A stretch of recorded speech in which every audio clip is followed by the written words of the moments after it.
The country, which the US once called a basket with a hole, is now being seen as a success story which is better off than Pakistan. Pakistan's economic crisis is hitting its poorest hardest.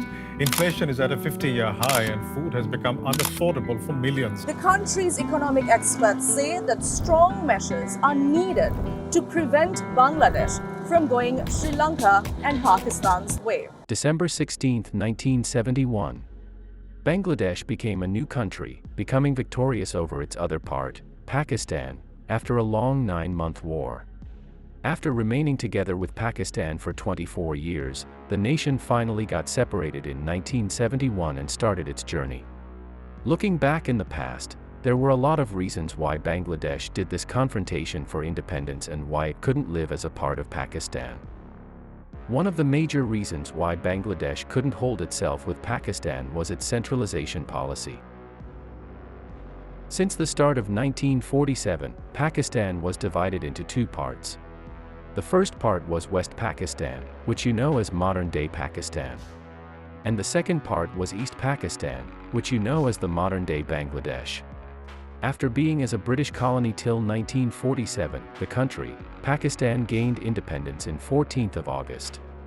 After the start of its journey, the leaders of West Pakistan and the leaders of East Pakistan clashed several times due to their differences regarding political, ideological, cultural, and economic differences.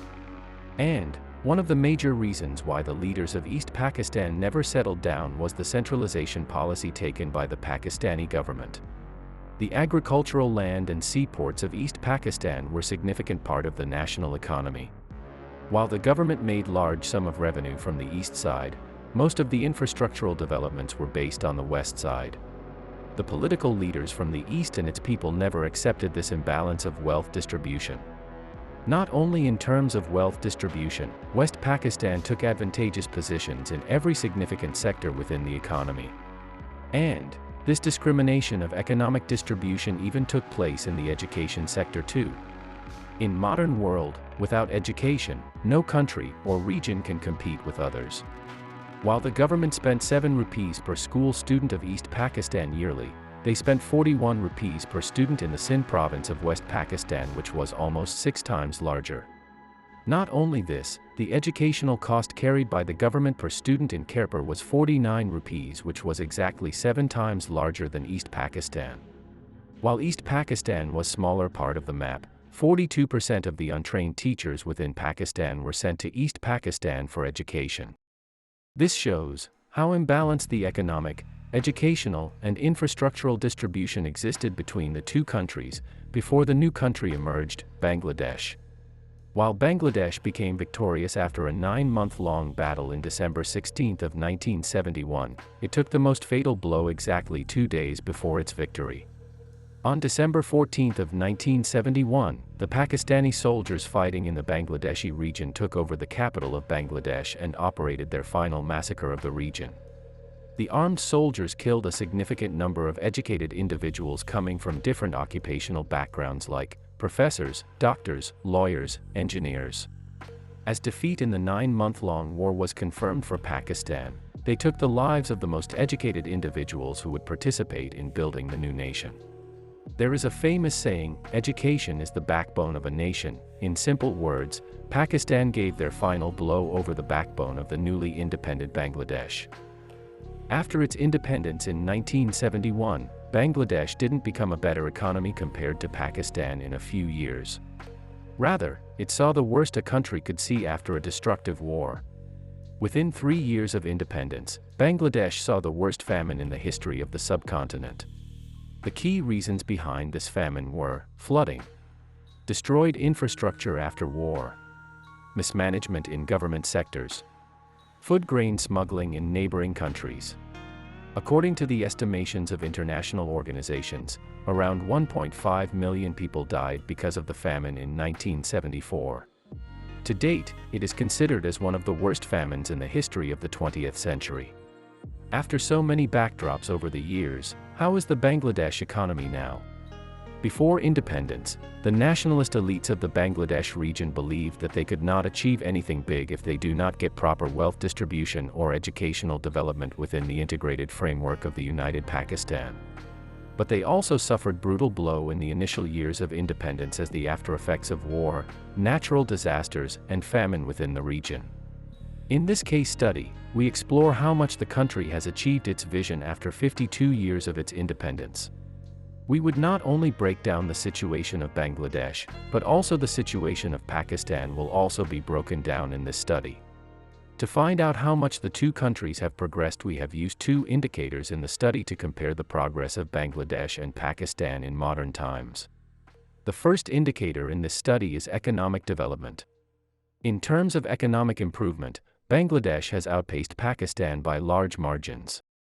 One of the major issues raised by East Pakistanis during the Liberation War was economic deprivation. Almost every individual living in today's Bangladesh thought that their economic progress is getting hampered by the West Pakistan. And it was true. In the year 2023, the per capita GDP of Bangladesh is $2,793, while the per capita GDP of Pakistan is only $1,547. This is almost 40% higher than the counterpart, and Bangladesh has achieved it within 52 years of its independence. While the geographical area of Bangladesh is smaller than Pakistan, the country has taken its exports to $52 billion, which is more than double of the export income made by Pakistan. As of this writing, 1 Bangladeshi taka, which is the currency of Bangladesh, equals to 2.80 rupees of Pakistan in 2023. The value of Bangladeshi currency has surpassed Pakistani currency by almost 3 times. In the year 2021, the overall GDP of Bangladesh was estimated at $416.3 billion, which was even higher than Malaysia. The overall GDP of Malaysia in 2021 was $373 billion, while Pakistan only achieved a GDP of $348.3 billion. Bangladesh outshined Pakistan by $68 billion in the year 2021. Currently, with a GDP of more than $460.20 billion, Bangladesh stands as the 34th largest economy in the world. This shows how the nation has progressed economically over the years. One of the major reasons why Bangladesh progressed so vastly is its socio-cultural development. The socio-cultural environment of the country has made much progress compared to its counterpart Pakistan. In the early 20th century, it was not common in most of South Asia to include women in the workforce. When you keep half of your population out of economic activities, it will be highly likely that your economy will not grow.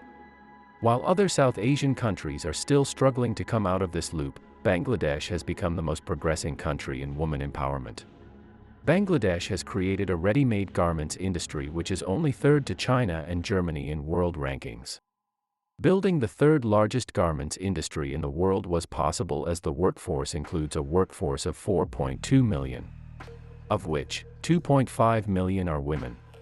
Employing women largely within the workforce has changed the game for Bangladesh. Also, Bangladesh is currently benefiting from the trade war situation between the United States and China.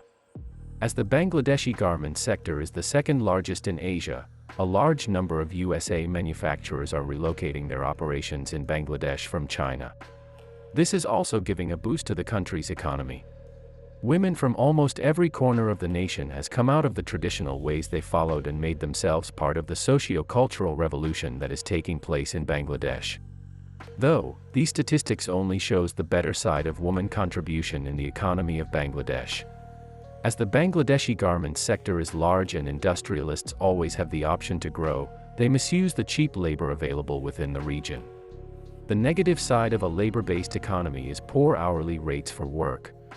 And, the women garments workers in Bangladesh are exploited by these industrialists due to their poor salary structure.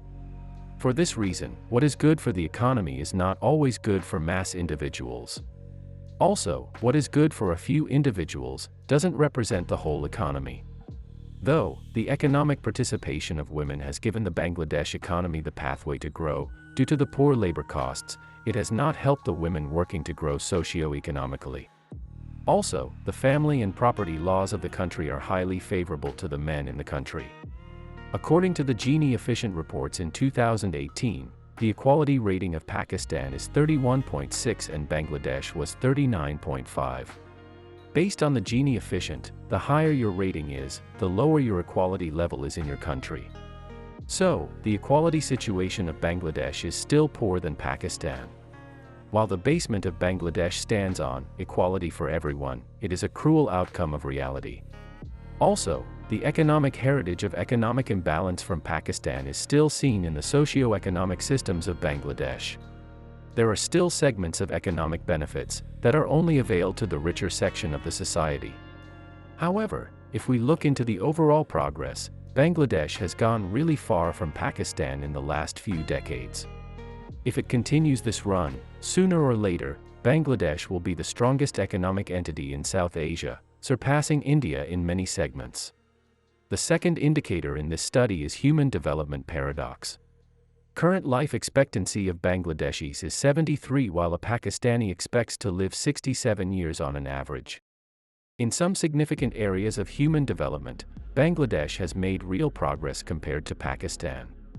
In the year 2023, 21.5 deaths per 1,000 live births in Bangladesh, where in Pakistan, the number is 56.88. In case of preventing death per live birth, Bangladesh has made higher level of progress in margins compared to Pakistan. However, Bangladesh has not made much improvement in terms of maternity deaths. Maternal mortality rate per 100,000 is 245 in Bangladesh. While only 186 women die in Pakistan in terms of maternal mortality. As one of the major inequalities was seen in the education sector of East and West Pakistan, Bangladesh has made massive progress. In case of elementary school enrollment, Bangladesh has reached 100%. Where, only 56% of Pakistani students between the age of 5 to 16 are enrolled in the schools of the country. 44% of the students not attending school is a matter of higher concern. This is a proof of the broken educational infrastructure of the country. Though Bangladesh has progressed a lot comparing to Pakistan, the situations of both countries are really weak if we compare it to global educational systems. The neighboring country India has set much higher standards of education compared to both Pakistan and Bangladesh.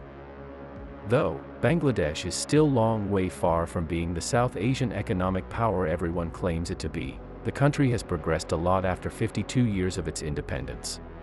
And, the country has definitely surpassed Pakistan in the game of economics. Does the past still haunt Bangladesh? After so many years, Bangladesh is still yet to develop a socio-economic structure that is balanced, which is a fundamental basement of its liberation war.